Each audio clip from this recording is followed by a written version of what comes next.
ಜೈ ಹಿಂದ್, welcome back to our channel. I hope you are doing well. ಸ್ನೇಹಿತರೆ, ಇವತ್ತಿನ ವಿಡಿಯೋದಲ್ಲಿ ಫ್ಯೂಚರ್ ಕಂಟಿನ್ಯೂಸ್ ಟೆನ್ಸ್ ಬಗ್ಗೆ ಮಾತಾಡ್ತಾ ಹೋಗೋಣ. ಆ್ಯಕ್ಚುಲಿ ಫ್ಯೂಚರ್ ಕಂಟಿನ್ಯೂಸ್ ಟೆನ್ಸನ್ನು ಯಾವಾಗ ಬಳಸ್ತೀವಿ ಅಂತ ಕೇಳಿದ್ರೆ, ಭವಿಷ್ಯದಲ್ಲಿ ಯಾವುದೋ ಕೆಲಸ ನಡೆಯುತ್ತಾ ಇರುವುದು ಎಂದು ಹೇಳುವಾಗ ಫ್ಯೂಚರ್ ಕಂಟಿನ್ಯೂಸ್ ಅಂದರೆ ಫ್ಯೂಚರ್ ಪ್ರೋಗ್ರೆಸಿವ್ ಟೆನ್ಸನ್ನು ಬಳಸ್ತೀವಿ. ಭವಿಷ್ಯದಲ್ಲಿ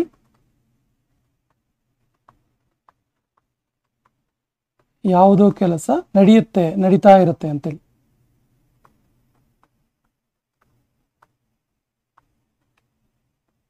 ನಡೆಯುತ್ತಾ ಇರುವುದು ಇದನ್ನು ಹೇಳುವಾಗ ಫ್ಯೂಚರ್ ಕಂಟಿನ್ಯೂಸ್ ಅಥವಾ ಫ್ಯೂಚರ್ ಪ್ರೋಗ್ರೆಸಿವ್ ಟೆನ್ಸನ್ನು ಬಳಸ್ತೀವಿ. ಉದಾಹರಣೆಗೆ, ನಾಳೆ ನಾನು ಇಷ್ಟೊತ್ತಿಗೆ ಎಕ್ಸಾಮ್ ಬರಿತಾ ಇರ್ತೀನಿ, ನಾಳೆ ನಾನು ಇಷ್ಟೊತ್ತಿಗೆ ಅಲ್ಲಿ ಹೋಗ್ತಾ ಇರ್ತೀನಿ, ಅವನು ಪರೀಕ್ಷೆಯಲ್ಲಿ ಬರಿತಾ ಇರ್ತಾನೆ. ಈ ರೀತಿಯಾಗಿ ಹೇಳುವ ಸಂದರ್ಭದಲ್ಲಿ ಫ್ಯೂಚರ್ ಕಂಟಿನ್ಯೂಸ್ ಟೆನ್ಸನ್ನು ಬಳಸ್ತೀವಿ. ಮತ್ತು ಎರಡೂ ಕಾರ್ಯಗಳು ಒಟ್ಟಿಗೆ ನಡೆಯುವಾಗ, ಉದಾಹರಣೆಗೆ, I will be watching TV when you come.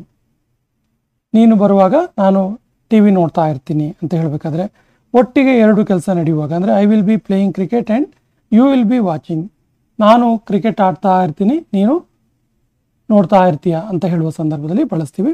ಸಾಮಾನ್ಯವಾಗಿ ಫ್ಯೂಚರ್ ಕಂಟಿನ್ಯೂಸ್ ಟೆನ್ಸಲ್ಲಿ ವಿಲ್ ಬಿ ಅನ್ನು ಬಳಸ್ತೀವಿ ಎಲ್ಲ ಸಬ್ಜೆಕ್ಟ್ಗಳ ಮುಂದೆ. ಸೊ ನೇರವಾಗಿ ಸ್ಟ್ರಕ್ಚರಿಗೆ ಹೋಗೋಣ. ತುಂಬ ಸುಲಭವಾಗಿದೆ ನೋಡಿ ಸ್ಟ್ರಕ್ಚರ್.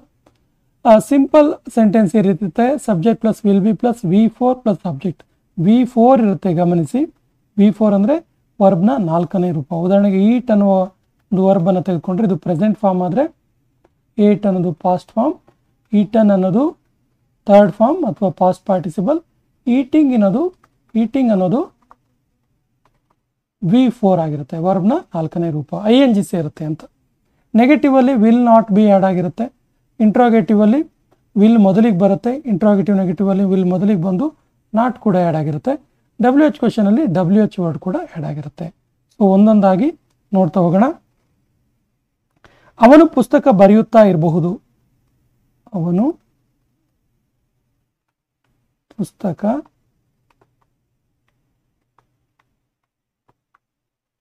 ಬರೆಯುತ್ತಾ ಇರಬಹುದು. ಇದು ಸಿಂಪಲ್ ಸೆಂಟೆನ್ಸ್. ಅವನು ಪುಸ್ತಕ ಬರೆಯುತ್ತಾ ಇರಬಹುದು. He will be writing a book. He will be writing a book. ಏನು ನೆಗೆಟಿವ್ ಬಂದರೆ, ಅವನು ಪುಸ್ತಕ ಬರೆಯುತ್ತಾ ಇರಲಾರ. ಅವನು ಪುಸ್ತಕ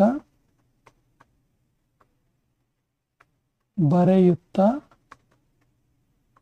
ಇರಲಾರ. ಬರಿತಾ ಇರಲ್ಲ ಅವನು ಪುಸ್ತಕ ಅಂತ ಹೇಳೋದಕ್ಕೆ ಹಿ will not be writing a book. He will not be writing a book. ಇನ್ನು ಇಂಟರೋಗೇಟಿವ್ ಬಂದರೆ, ಅವನು ಪುಸ್ತಕ ಬರೆಯುತ್ತಾ ಇರುವನೆ. ಅವನು ಪುಸ್ತಕ ಬರೆಯುತ್ತಾ ಇರುವನೆ ಅಥವಾ ಇರಬಹುದೇ ಅಂತ ಕೇಳೋದಕ್ಕೆ will he be writing a book. Will he be writing a book. ಪ್ರಶ್ನೆ ಇದು. ಅವನು ಪುಸ್ತಕ ಬರೆಯುತ್ತಾ ಇರುವನೆ, will he be writing a book. ಇನ್ನು ಇಂಟ್ರಾಗೇಟಿವ್ ನೆಗೆಟಿವ್ ಬಂದರೆ, ಅವನು ಪುಸ್ತಕ ಬರೆಯುತ್ತಾ ಇರಲಾರನೆ.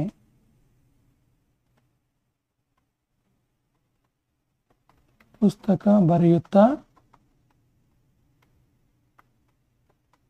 ಇರಲಾರನೆ. Will he not be writing a book. Will he not be writing a book.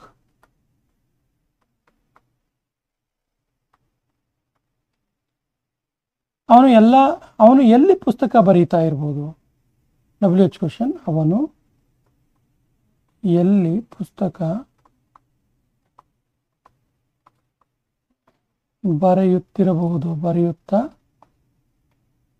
ಇರಬಹುದು. Where will he be writing a book? Where will he be writing a book? ಒಂದೊಂದಾಗಿ ನೋಡೋಣ. ಅವನು ಪುಸ್ತಕ ಬರೆಯುತ್ತಾ ಇರಬಹುದು. He will be writing a book. ಅವನು ಪುಸ್ತಕ ಬರೆಯುತ್ತಾ ಇರಲಾರ. He will not be writing a book. ಅವನು ಪುಸ್ತಕ ಬರೆಯುತ್ತಾ ಇರುವನೆ. Will he be writing a book? ಅವನು ಪುಸ್ತಕ ಬರೆಯುತ್ತಾ ಇರಲಾರನೆ. Will he not be writing a book? ಅವನು ಎಲ್ಲಿ ಪುಸ್ತಕ ಬರೆಯುತ್ತಾ ಇರಬಹುದು? Where will he be writing a book? ಈ ಫಾರ್ಮೇಟಲ್ಲಿ ವಾಕ್ಯವನ್ನು ಮಾಡ್ತಾ ಹೋದರೆ ತುಂಬ ಈಸಿಯಾಗಿ ನಾವು ಫ್ಯೂಚರ್ ಕಂಟಿನ್ಯೂಸ್ ಟೆನ್ಸ್ನ ವಾಕ್ಯವನ್ನು ಮಾಡ್ಬೋದು. ಒಂದಷ್ಟು ಉದಾಹರಣೆಗಳನ್ನು ನೋಡೋಣ. ನಾನು ಮನೆಯಲ್ಲಿ ಊಟ ಮಾಡ್ತಾ ಇರಬಹುದು. ನಾಳೆ ಇಷ್ಟೊತ್ತಿಗೆ ನಾನು ಮನೆಯಲ್ಲಿ ಊಟ ಮಾಡ್ತಾ ಇರಬಹುದು ಅಂತ ಹೇಳೋದಕ್ಕೆ I will be eating food at my home. I will B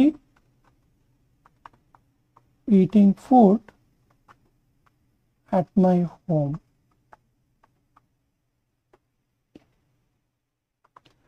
ಅವರು ನಿಮ್ಮ ಮನೆಗೆ ಬರುತ್ತಾ ಇರಬಹುದು. They will be coming in your house. They will be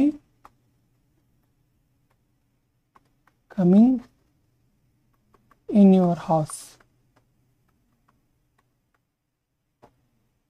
ಮೈದಾನದಲ್ಲಿ ಯಾರು ಓಡುತ್ತಾ ಇರಬಹುದು?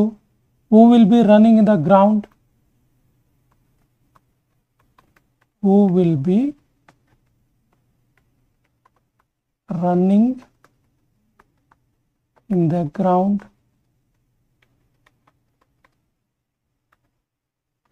ಅವರು ಏನಾದರೂ ಕೆಲಸ ಮಾಡ್ತಾ ಇರಬಹುದು. They will be doing any work.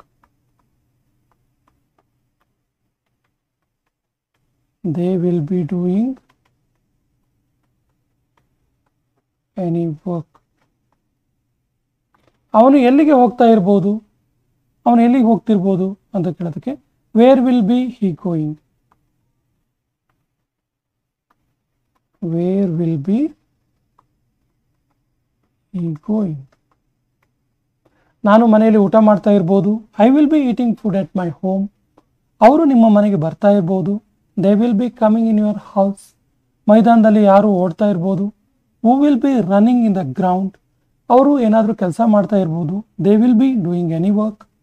ಅವರು ಎಲ್ಲಿಗೆ ಹೋಗ್ತಾ ಇರ್ಬೋದು? Where will be he going? ಇನ್ನೊಂದಷ್ಟು ವಾಕ್ಯಗಳನ್ನು ನೋಡೋಣ. ಅವನು ನಿನಗೆ ಕಾಯುತ್ತಾ ಇರಬಹುದು. ಅವನು ನಿನಗೆ ಕಾಯ್ತಾ ಇರ್ಬೋದು. He will be waiting for you.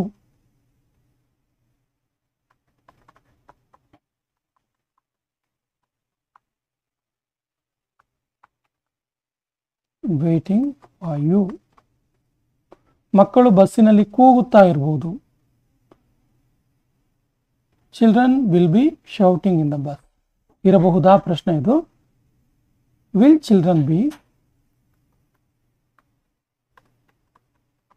Will children be shouting? Will children be shouting in the bus?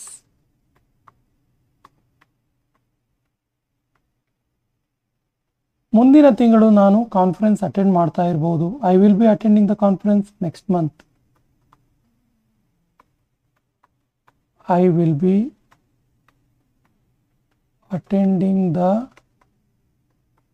Conference next month.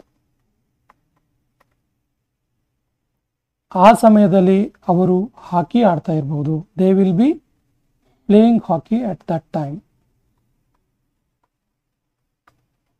They will B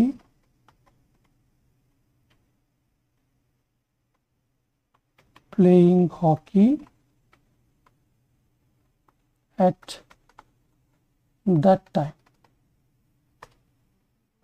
ಪಕ್ಷಿಗಳು ಬೆಳಗ್ಗೆ ಚಿಲಿಪಿಲಿ ಮಾಡ್ತಾ ಇರಬಹುದು. The birds will be chirping in the morning. The birds will be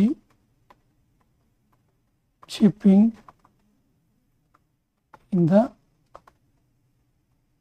morning. ಅವನು ನಿನಗೆ ಕಾಯ್ತಾ ಇರಬಹುದು. He will be waiting for you. ಮಕ್ಕಳು ಬಸ್ಸಿನಲ್ಲಿ ಕೂಗ್ತಾ ಇರಬಹುದಾ? Will children be shouting in the bus?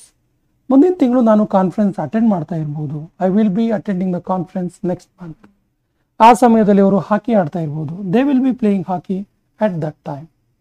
ಪಕ್ಷಿಗಳು ಬೆಳಗ್ಗೆ ಚಿಲಿಪಿಲಿ ಮಾಡ್ತಾ ಇರ್ಬೋದು. The birds will be chipping in the morning. So ಇವತ್ತಿನ ಕೊನೆಯ ಹಂತಕ್ಕೆ ಬಂದಿದ್ದೀವಿ. ಇವತ್ತಿನ ವರ್ಕ್ಶೀಟ್ ಈ ರೀತಿ ಇದೆ.